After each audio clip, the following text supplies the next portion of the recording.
Louis Dire, lecture apéritive. Lecture apéritive. Les Rougon Macquart, La bête humaine, Émile Zola. Le branle fou de la cloche, le hurlement de Péqueux, derrière lui, le réveillèrent. Péqueux, qui avait haussé la tige du cendrier, mécontent du tirage, venait de voir en se penchant pour s'assurer de la vitesse. Et Jacques, d'une pâleur de mort, vit tout, comprit tout, le fardier en travers, la machine lancée. L'épouvantable choc, tout cela avec une netteté si aiguë qu'il distingua jusqu'au grain des deux pierres, tandis qu'il avait déjà dans les os la secousse de l'écrasement. C'était l'inévitable. Violemment, il avait tourné le volant du changement de marche, fermé le régulateur, serré le frein.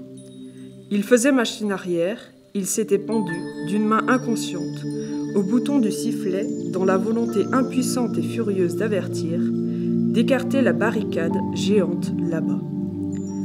Mais, au milieu de cet affreux sifflement de détresse qui déchirait l'air, la Lison n'obéissait pas, allait quand même à peine ralentie. Elle n'était plus la docile d'autrefois, depuis qu'elle avait perdu dans la neige sa bonne vaporisation, son démarrage si aisé, devenue quinteuse et revêche maintenant, en femme vieillie dont un coup de froid a détruit la poitrine. Elle soufflait, se cabrait sous le frein, allait toujours dans l'entêtement alourdi de sa masse. Péqueux, fou de peur, sauta. Jacques, raidi à son poste, la main droite cripsée sur le changement de marche, l'autre resté au sifflet, sans qu'il le sût, attendait. Et la Lison, fumante, soufflante, dans ce rugissement aigu qui ne cessait pas, vint taper contre le fardier du poids énorme des 13 wagons qu'elle traînait. Alors, à 20 mètres d'eux, du bord de la voie, où l'épouvante les clouait, Misère et Cabuche, les bras en l'air, Flore, les yeux béants, virent cette chose effrayante. Le train se dressait debout, 7 wagons montés les uns sur les autres, puis retombés, avec un abominable craquement en une débâcle informe de débris. Les 3 premiers étaient réduits en miettes. Les 4 autres ne faisaient plus qu'une montagne, un enchevêtrement de toitures défoncées, de roues brisées, de portières, de chaînes, de tampons, au milieu de morceaux de vitre. Et, surtout, l'on avait entendu le broiement de la machine contre les pierres, un écrasement sourd terminé en un cri d'agonie.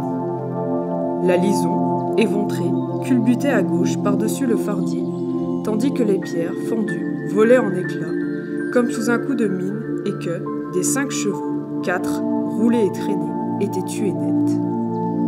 La queue du train, 6 wagons encore, intacte, s'était arrêtée, sans même sortir des rails. Mais des cris montèrent, des appels dont les mots se perdaient en hurlements inarticulés de bêtes. « À moi, au secours! Oh, mon Dieu, je meurs, au secours! Au secours !» On n'entendait plus, on ne voyait plus.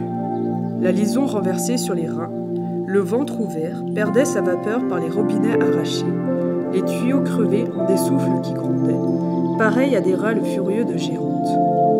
Une haleine blanche en sortait, inépuisable, roulant d'épais tourbillons au ras du sol. Pendant que, du foyer, les braises tombées, rouges comme le sang même de ses entrailles, ajoutaient leur fumée noire. La cheminée, dans la violence du choc, était entrée en terre.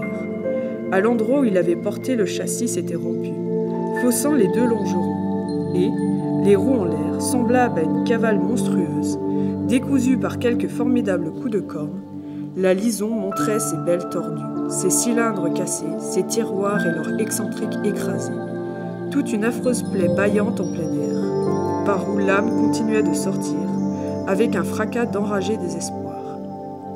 Justement, près d'elle, le cheval qui n'était pas mort gissait lui aussi, les 2 pieds de devant emportés, perdant également ses entrailles par une déchirure de son ventre. À sa tête, droite, raidie, dans un spasme d'atroce douleur, on le voyait râler d'un hennissement terrible dont rien n'arrivait à l'oreille au milieu du tonnerre de la machine agonisante.